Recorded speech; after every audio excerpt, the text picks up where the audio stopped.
우리가 읽은 이사야 9장 1절부터 7절까지의 이 말씀은 대림절기나 혹은 성탄절에 읽혀지는 대표적인 본문입니다. 하나님의 사랑이 어떻게 이 땅에 구체적으로 이루어졌는지 우리가 알 수 있습니다. 성탄 추리에 보게 되면 저 위에 별이 있잖아요. 하나님의 사랑입니다. 동방박사들에게는 하나님의 사랑이 별의 인도함으로, 또 우리 목자들에게는 천사들이 나타나서 구주가 나셨다, 그렇게 말씀하심으로 하나님의 사랑이 지침이 되고 인도하시고 승리케 하셨습니다. 우리의 삶 가운데서도 하나님의 사랑이 이끄시고 인도하시고 승리케 하는 줄 믿습니다. 오늘 본문을 통해서 이러한 하나님의 사랑이 구체적으로 우리의 삶 속에 어떻게 발현되는지 그에 대해서 나누고자 합니다. 먼저 하나님의 사랑 첫 번째는 부담스러운 모습으로 그려진다는 것입니다. 오늘 본문을 통해서 하나님의 사랑이 부담스럽게 다가옵니다. 왜일까요? 우리 7절에 보게 되면 우리들이 한 번 더 다 같이 읽었는데 하반절에 만군의 여호와의 열심히 이를 이루시리라 그랬습니다. 만군의 여호와의 열심 그랬습니다. 이 열심이라는 단어에 주목하고 싶습니다. 여러분, 이 단어는요, 구약 성경에 제법 40회 이상 많이 사용된 단어입니다. 열심이라는 이 뜻, 이렇게 번역도 되지만 구약 성경에 보면 더 많이 의심이라든가 질투, 이런 뜻으로 번역되었습니다. 그래서 처음으로 이 단어가 쓰여 있는 민수기 5장 14절을 보면 남편이 아내를 의심하는 겁니다. 또 계속해서 보면 아내가 남편을 의심하는 겁니다. 소위 의처증이나 의부증을 일컬을 때 쓰는 단어입니다. 뭔가 같이 동등한 사랑이 돼야 되는데 한쪽 마음이 앞서갔다는 것입니다. 의심으로 앞서가는 거예요. 또 질투하는 모습도 이 단어로 그립니다. 질투하는 것. 한 사람의 사랑이 다른 사람의 사랑과 같이 견주어서 아름답고 보기 좋게 나가는 것이 아니라 한쪽이 너무 사랑하는 겁니다. 그래서 질투하죠. 여러분, 오늘 본문에 여호와의 열심이다 했는데 실은 부담스러운 단어입니다. 왜? 이 단어에 재촉하는 여호와 하나님의 모습이 그려 있기 때문에 그렇습니다.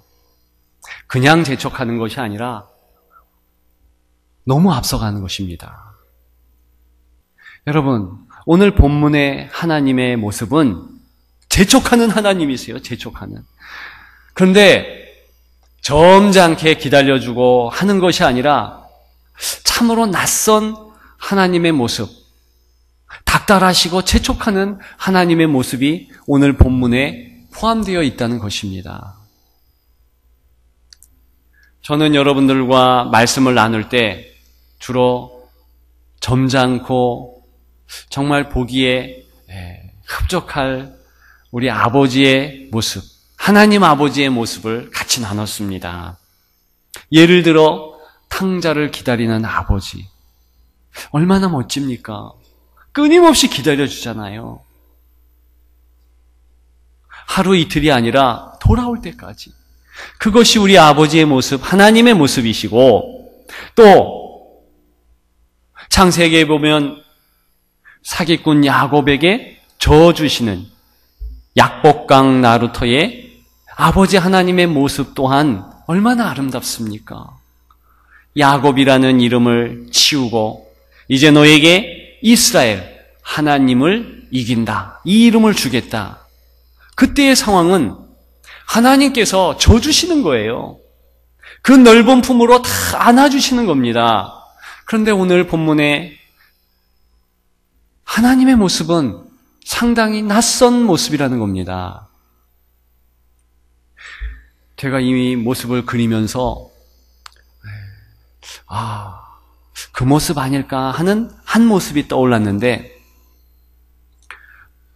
너무 바쁘니까 아예 손을 탁 잡고 확 앞서가시는 것. 그렇게 퇴근하시는, 재촉하시는 하나님의 낯선 모습이십니다. 여러분, 왜 오늘 본문은 우리 하나님의 사랑을 이렇게 그리고 있을까요? 그것은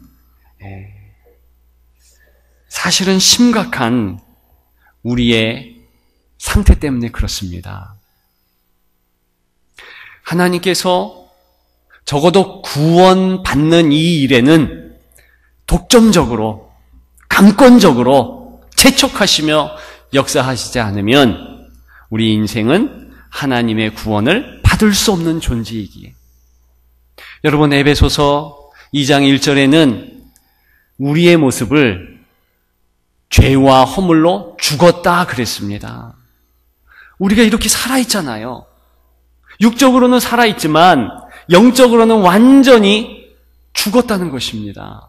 죽어가는이 아니라 죽었다. 완료형으로 완전히 죽어버렸다. 그래서 하나님 아버지께서 특단의 조치, 오늘 본문과 같이 내가 너를 구원한다. 이 구원의 길, 그리고 구원에 있어서는 강권적으로 달려가서 우리를 붙잡으시고 강권적으로 끌고 가시는 그런 하나님의 모습을 발견한다는 것입니다. 여러분, 우리 하나님의 모습, 이런 모습도 있으십니다. 저와 여러분들이 이렇게 예배드릴 수 있는 것은 사실은 그런 강권적인 하나님의 사랑이 있기에 가능한 것입니다. 우리는 자의로, 내 마음으로 맞다고 생각하지만 사실은 가만히 생각해 보면 다 각자가 강권적인 하나님의 역사하심이 있었다는 겁니다. 오늘 본문도 하나님의 사랑은 이렇게 재촉하시면서 강권적으로 역사하시니 부담스러운 모습으로 다가온다는 것입니다.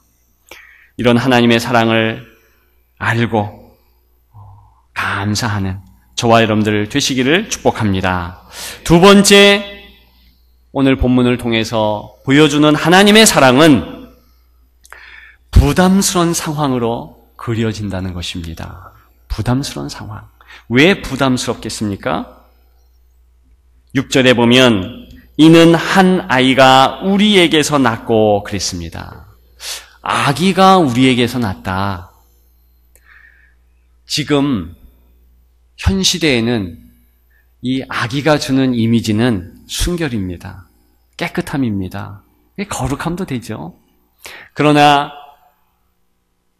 이사야 시대, 오늘 본문이 쓰여질 그 시대, 그리고 700년 후에 예수님이 오셨을 그때의 고대 사회는 아기는 연약함의 상징입니다. 연약함의 상징이에요. 오늘 본문의 내용은 뭡니까? 하나님께서 연약한 아기의 몸을 입고 오신다는 겁니다. 이해할 수 없는 거예요. 왜 부담스러운 상황인가? 그것은 당시의 사람들은 도저히 이해할래야 이해할 수 없기 때문입니다. 상상할 수 없는 거예요. 어떻게 하나님께서 아기의 연약한 모습으로 올 수 있는가? 오늘 본문에 보게 되면 7절에도 우리가 읽은 대로 하나님의 모습은 만군의 여호와예요. 우주를 호령하시는 여호와입니다. 아기로 나온다? 이해할 수 없는 내용입니다. 여러분, 오늘 본문은 강조하는 내용이 있습니다. 가장 연약한 아기에게 그 어깨에 정사가 메어졌다. 이 정사는 한문으로 풀면 정치의 일, 그런 의미잖아요. 근데 원문에는 통치권을 의미합니다. 그래서 우리 성경 다른 번역본에 보면 주권으로 번역해요. 영어 성경에 보면 권위, authority라는 그런 단어로 번역됩니다. 여하간의 통치권, 주권, 권세, 하나님께서 가장 연약한 아이에게 주었다? 이 내용 자체가 이해될 수 없는 거예요. 계속해서 그의 이름은 기묘자라, 모사라, 영어로는 원더풀 카운셀러예요. 놀라운 상담가. 무슨 의미냐면 인생의 모든 문제, 죽음의 문제, 질병의 문제, 모든 문제를 다 아우르고 해결하실 수 있는 그런 능력 있는 상담가, 또 해결사, 그 내용을 담고 있는 거예요. 더 나아가서 전능하신 하나님이라 합니다. 영존하시는 아버지라 합니다. 그리고 평강의 왕이라 해요. 그럼에도 불구하고 이러한 놀라운 만군의 여호와의 모습이 연약한 아기, 이해할 수 없는 내용이라는 겁니다. 여러분, 이 부분이 지금 이스라엘 백성들조차 쉽지 않습니다. 아니, 어떻게 베들레헴에 메시아가 나왔는데, 탄생했는데, 그곳에 그렇게 초라한 탄생의 축하가 있을 수 있는가? 아니, 유대의 왕궁에서 사절을 보내기도 부족한데 이방에서, 동방박사라 하지만 이방인들이, 그리고 가장 낮은 지위를 가지고 있는 목자들이 어떻게 하나님의 현현을 기뻐하는 사절들인가 의문스럽다는 것입니다. 예수님 자체를 부정하는 거예요. 그럴 리는 없다. 그럴 수는 없다. 어떻게 유대인들을 다 제치고서 동방박사들이 경배할 수 있는가? 상상을 초월한 것입니다. 이해를 초월한 것입니다. 여러분, 오늘 본문의 이 상황은요, 그렇기 때문에 부담스러운 상황인 거예요. 생각하기조차 싫은 내용이 있는 것입니다. 나를 붙잡으시는 영존하시는 아버지가 어떻게 어린 아기로 올 수 있는가? 저와 여러분들이 감사하고 축하하는 성탄절의 깊은 의미는 바로 거기에 있습니다. 부담스러운 상황. 왜 부담스러운 상황을 줬겠습니까? 너희들 봐라. 내가 너희들을 구원하리라. 내가 너희에게 찾아가리라. 나의 방법으로, 나의 방식으로 다 이루리라. 예, 다 이루신다고 그러셨잖아요. 7절 하반절에 이루시리라. 올 한 해 지내면서 정말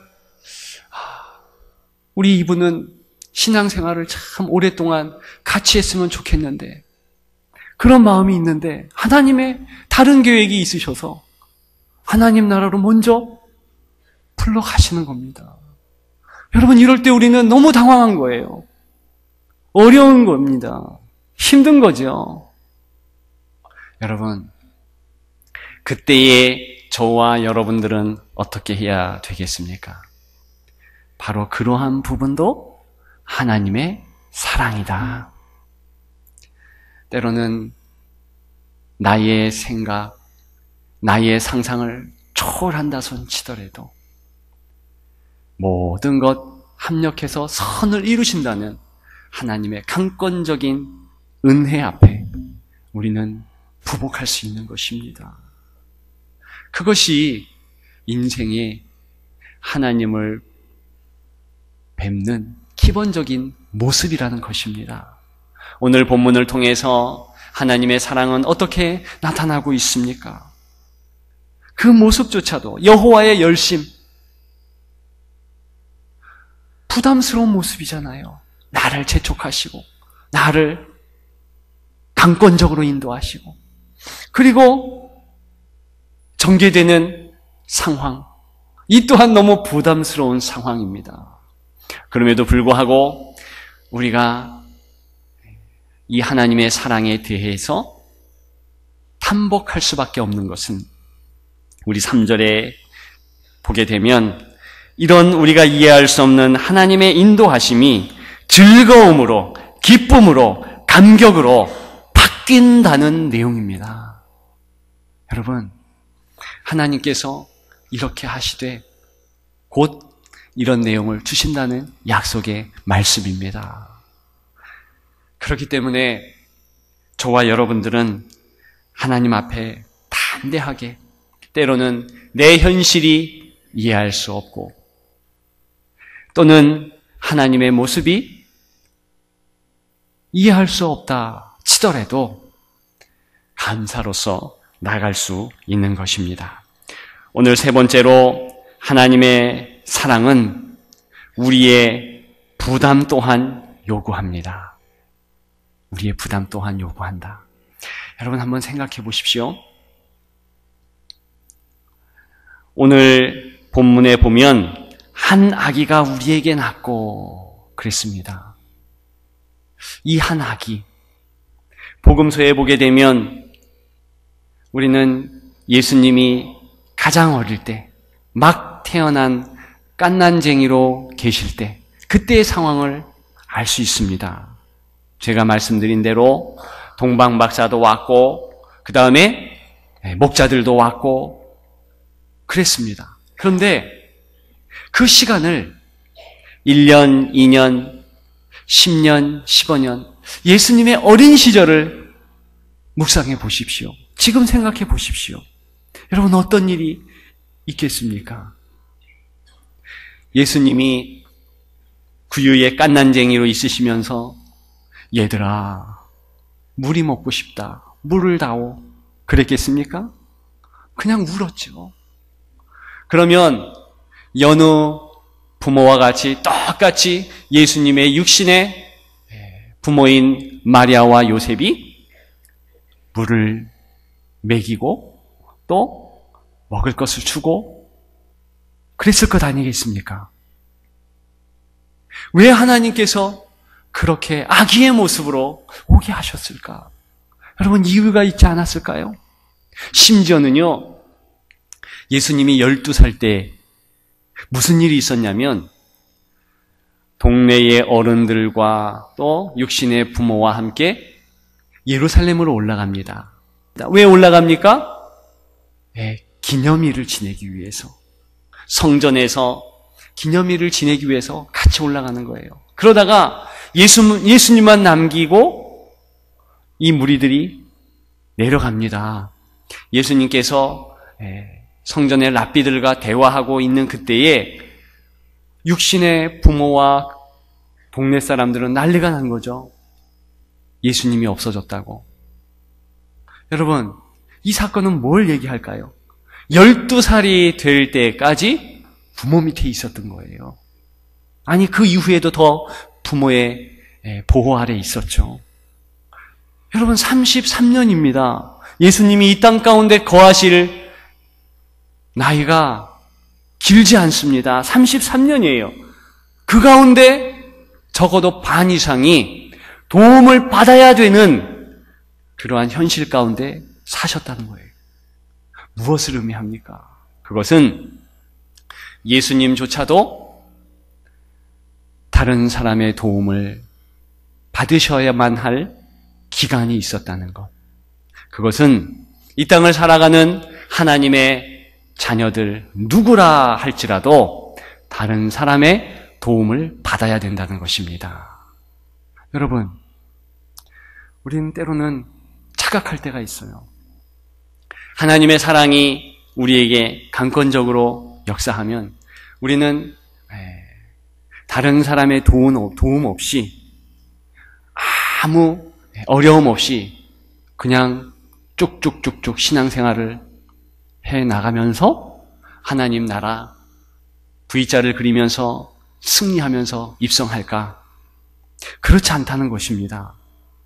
시시종종 우리도 남에게 도움을 받고 나도 남을 도우면서 그렇게 나아가야 한다는 것입니다. 저와 여러분들은 가장 필요한 것이 다른 이들의 도움입니다.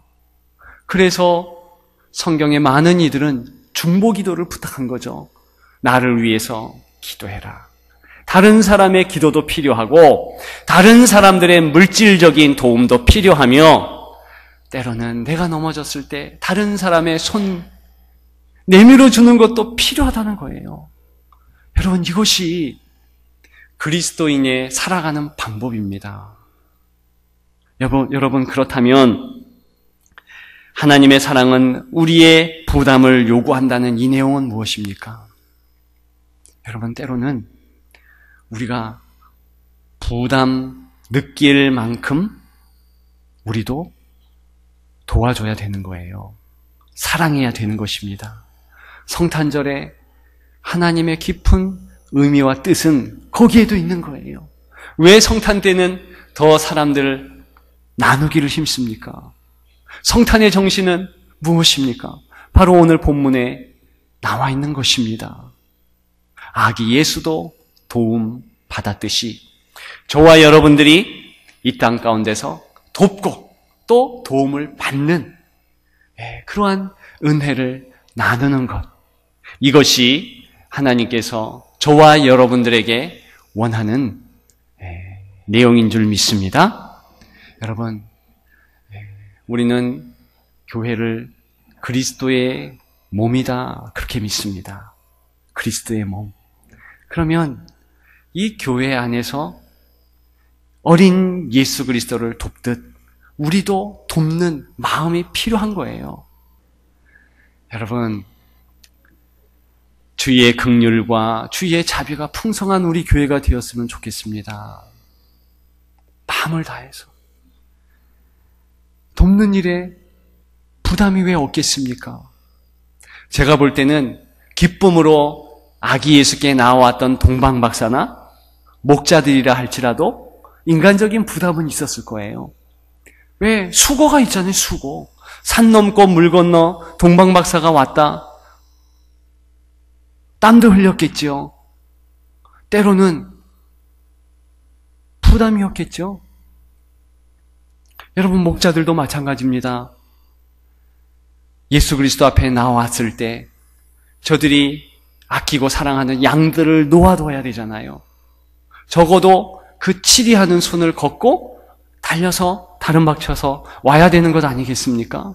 그런데 그들이 왔기 때문에 사실은 예수님과 그리고 육신의 부모 얼마나 아름다운 그 밤을 보냈겠습니까? 저는 그 모습 자체가 도왔다 봅니다.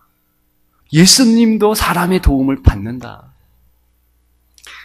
여러분, 그것을 기억하시고 우리가 정말 마음을 다해서 서로 돕기에 부족되지 아니하는 우리 교회 공동체가 되기를 주님의 이름으로 축복합니다.